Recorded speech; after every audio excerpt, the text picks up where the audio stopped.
San Diego forecast calls for a wind advisory today, March 23rd,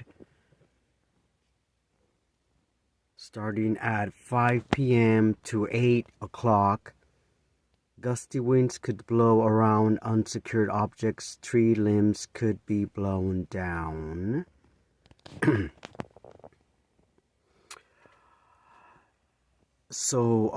San Diego wind advisory, high surf advisory as well, starting tomorrow till Sunday.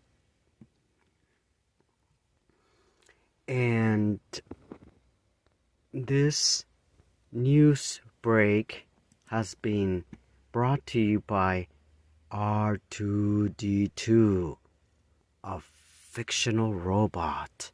Goodbye.